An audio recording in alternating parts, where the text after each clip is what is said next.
après cette présentation historique, une présentation qui conservera une profondeur historique, mais un peu plus courte, et puis esquissera finalement un peu les changements qui peut-être commencent à être à l'œuvre dans la manière de regarder les espaces littoraux, leur occupation par les sociétés humaines, et puis la manière de les aménager.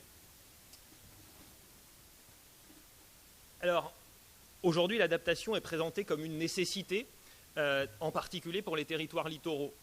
Des géographes ont parlé même d'une obligation, d'un défi de l'adaptation pour les territoires, pour leur aménagement. Mais pourquoi et à quoi faut-il s'adapter? Alors, pour le comprendre, en fait, il faut s'intéresser à la manière dont les sociétés, historiquement, se sont implantées sur les littoraux, dont ils ont contribué à les transformer, à les aménager, parce que ça nous dit beaucoup sur les relations que les sociétés humaines ont tissées avec ces milieux instables, ces milieux naturels, fragiles, instables, évolutifs, dynamiques par nature que sont les littoraux. Donc, en 2-3 siècles, on peut dire que les littoraux sont passés d'un territoire du vide, pour reprendre l'expression de l'historien Alain Corbin, à un territoire du trop-plein.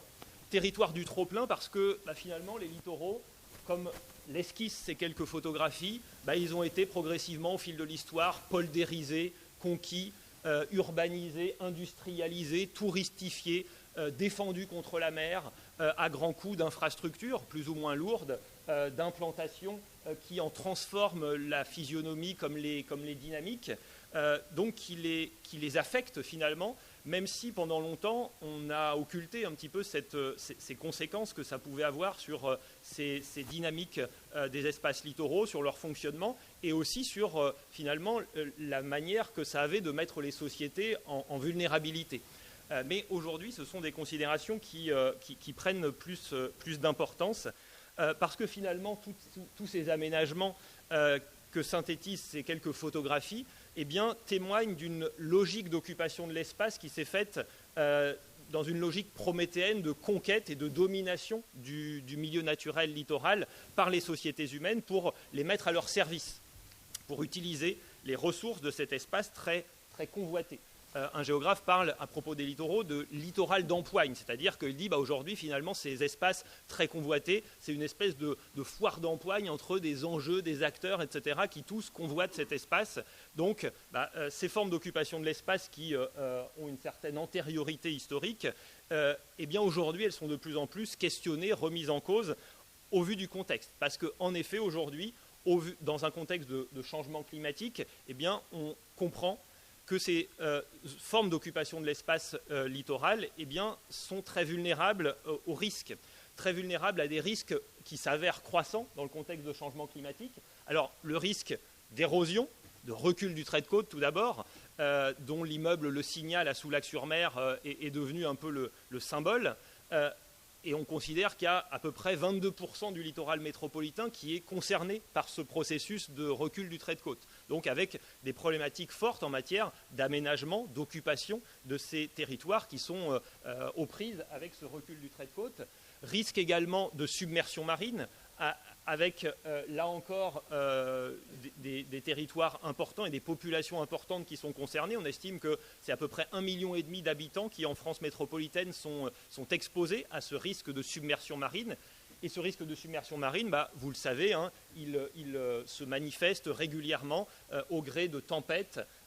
Donc à gauche, en haut à gauche, vous avez une photographie des quartiers submergés à l'issue de la tempête Xynthia en 2010, et puis en bas à gauche et en bas à droite, la tempête Gloria en 2020. Donc voilà, des événements qui sont relativement récents à l'échelle historique et qui nous rappellent que finalement, ou qui nous font prendre conscience de cette vulnérabilité, finalement du fait que ces modes d'occupation de l'espace qu'on a privilégiés depuis des siècles et des décennies, aujourd'hui, peut-être il faut les remettre en cause, peut-être les sociétés humaines ont fait des erreurs sur lesquelles il conviendrait de revenir et qu'il conviendrait de réparer à travers une nouvelle manière d'approcher, de penser l'occupation de ces espaces littoraux par les sociétés humaines. Et finalement, l'adaptation, est une notion qui vient servir à cela, c'est-à-dire à réinterroger notre manière d'occuper le littoral, de l'aménager tel qu'on a pu le faire au fil des siècles. Alors, peut-être dire quelques mots sur ce que ça recouvre, la manière dont on peut comprendre cette notion d'adaptation, qui est aujourd'hui de plus en plus médiatisée, qui ne l'était pas jusqu'il y a quelques années, mais depuis quelques années, pendant longtemps, on parlait surtout en matière de lutte contre d'action publique en matière de changement climatique, on parlait d'atténuation. La priorité, c'était essayer de lutter contre les émissions de gaz à effet de serre. Ça l'est toujours, et les COP successives s'efforcent à l'échelle internationale d'essayer de se fixer des objectifs ambitieux et ensuite, surtout, il faut essayer de les atteindre, ces objectifs qu'on s'est fixés. Mais face aux limites de ces politiques d'atténuation, eh bien, progressivement, un second registre a émergé qui est celui de l'adaptation. C'est-à-dire l'idée que, de toute façon, quelles que soient les mesures qu'on pourrait prendre en matière d'atténuation, le changement climatique, il était déjà là et donc il fallait que les sociétés humaines commencent à s'adapter sans renoncer pour autant aux politiques d'atténuation. Donc, je vous ai mis là sur la diapo une définition du GIEC de la notion d'adaptation. Vous avez peut-être eu l'occasion de la parcourir pendant que je parlais, donc je ne vais pas la relire, mais moi, je voudrais apporter un complément. Ce que j'ai coutume de dire, c'est que l'adaptation, c'est aussi une manière de faire avec les éléments naturels, leur dynamique, leur fragilité, pour reconnaître le fait que la perspective prométhéenne, que je qualifiais de prométhéenne il y a quelques instants, qu'on a privilégiée jusque récemment, c'est-à-dire d'une mise sous contrôle et d'une maîtrise ou d'une illusoire maîtrise, on y reviendra peut-être, des éléments naturels, eh bien aujourd'hui, peut-être qu'il faut la remettre en cause et se dire comment on peut penser l'occupation de l'espace avec, finalement, ces milieux, leurs caractéristiques, leur dynamique, leur instabilité, leur richesse aussi, et puisque cette richesse de ces milieux naturels, leur richesse à la fois biotique, le vivant, et abiotique également, tous les éléments que ça apporte aux sociétés, eh bien c'est ce qui permet la vie, sur Terre, la vie des sociétés. Et donc, finalement, c'est toute une manière de considérer ces milieux naturels, et en particulier les milieux littoraux, qui émergent. Donc, de manière générale, vous l'avez peut-être compris en filigrane de ce que j'évoquais là, eh bien finalement, l'adaptation nécessite de repenser nos rapports au milieu naturel, les rapports qu'on a pu tisser au cours des siècles derniers, et notamment cette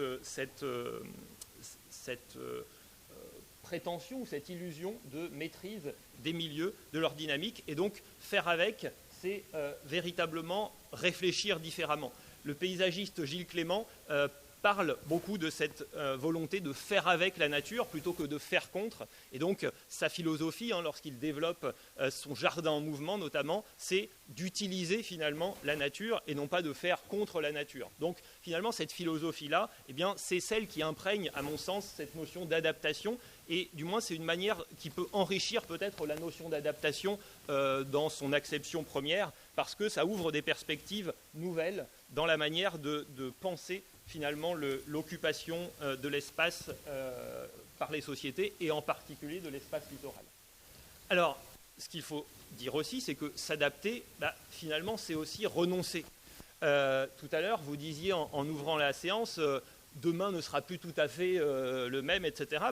De fait, s'adapter à des dynamiques nouvelles des espaces littoraux, ou se dire il faut que l'occupation de l'espace face avec la manière dont fonctionnent ces milieux naturels, eh bien, ça implique de renoncer à des manières de faire antérieures, à des manières d'occuper l'espace qu'on a privilégiées et qui aujourd'hui ne sont plus viables en certains points du littoral. Alors, ça ne veut pas dire que sur tous les linéaires de littoral, eh bien, les choses sont aussi radicales, mais en un certain nombre de lieux, eh bien, de fait, il faut renoncer à des modes d'occupation de l'espace qui peut-être nous ont paru légitimes, naturels presque, au fil du temps, tant justement ils s'inscrivent dans et Matt l'a bien montré, cette espèce de volonté de lutter via des digues, des équipements, etc., contre la nature, ses dynamiques, ses forces, etc.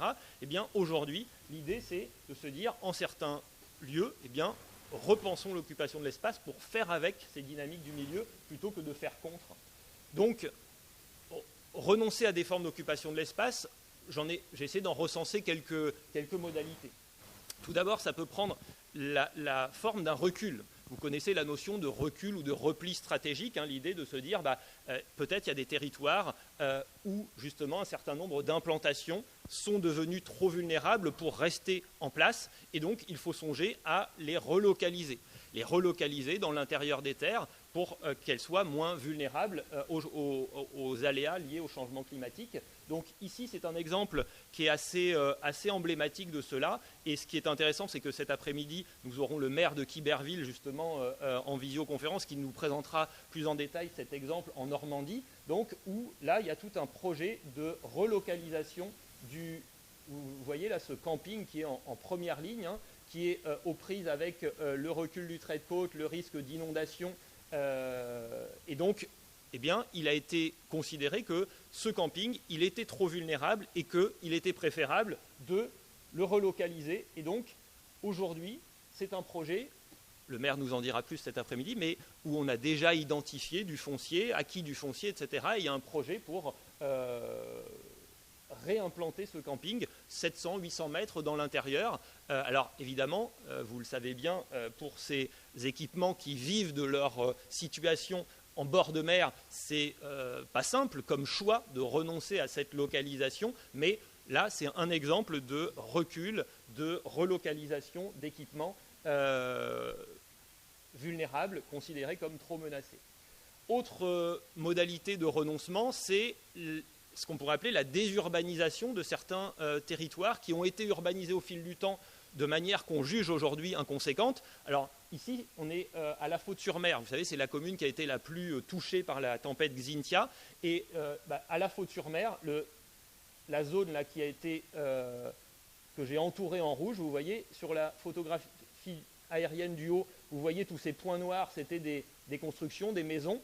Et après la tempête Xynthia, vous avez tous entendu parler des zones noires, de tous ces rachats de biens et démolitions de biens par l'État. Eh bien, on le voit, cet espace a été désurbanisé, on pourrait dire, c'est-à-dire rendu libre de construction parce qu'on considérait que finalement ces constructions elles étaient bien trop vulnérables, d'autant qu'en général c'était des constructions de plein pied, donc pas du tout adaptées en plus au risque de submersion marine. À La Faute-sur-Mer, les victimes elles sont mortes du fait de vivre dans des... Bon, déjà parce que l'inondation par rupture de digue s'est produite dans la nuit, et puis beaucoup de victimes vivaient dans des maisons de plein pied, donc qui n'étaient pas du tout adaptées, qui n'étaient pas dotés d'étages refuges, etc.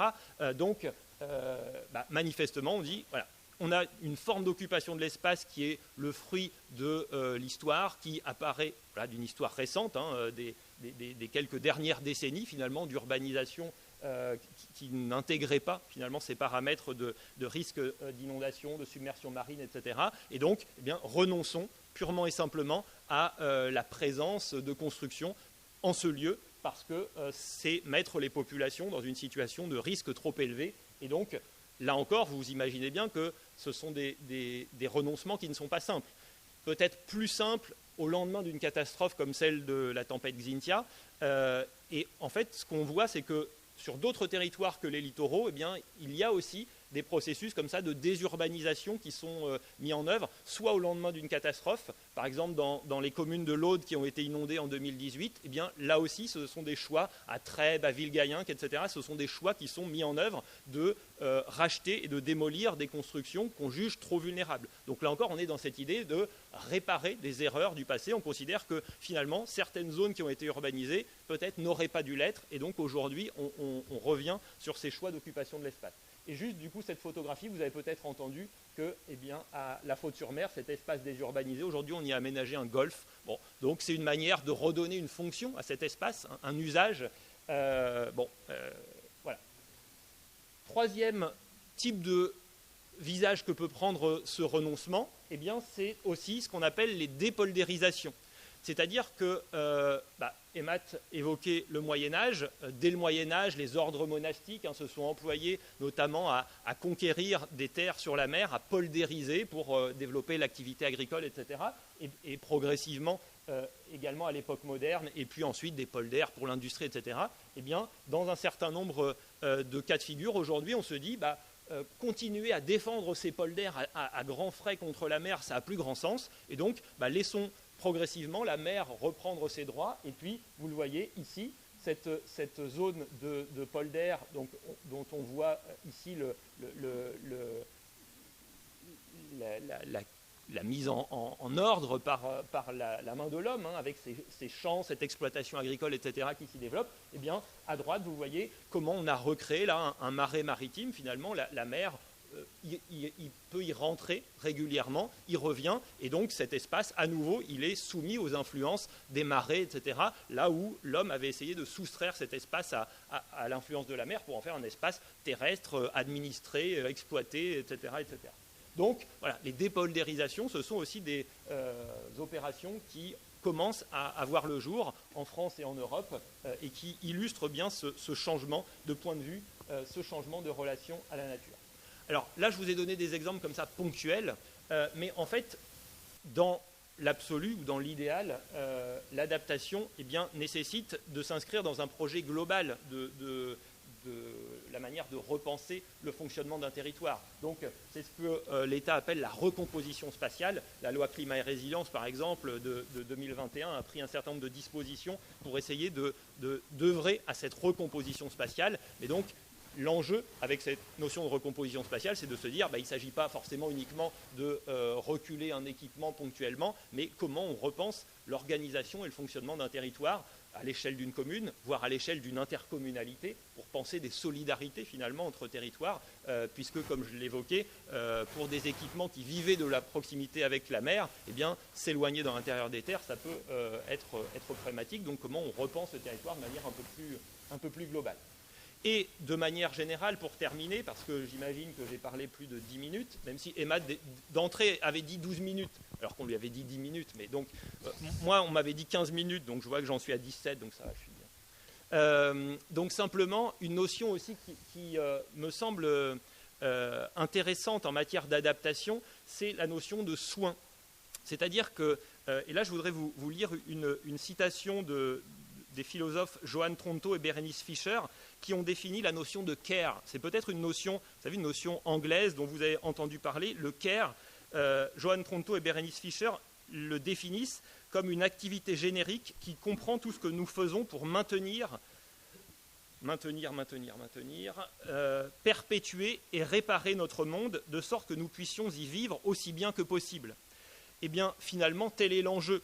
Passer d'un paradigme de la conquête et de la maîtrise de la nature, qui a montré ses multiples limites, ses multiples conséquences néfastes, à un paradigme du faire avec et du soin apporté à nos milieux de vie, tout simplement pour pouvoir continuer à bien y vivre demain. Merci pour votre attention.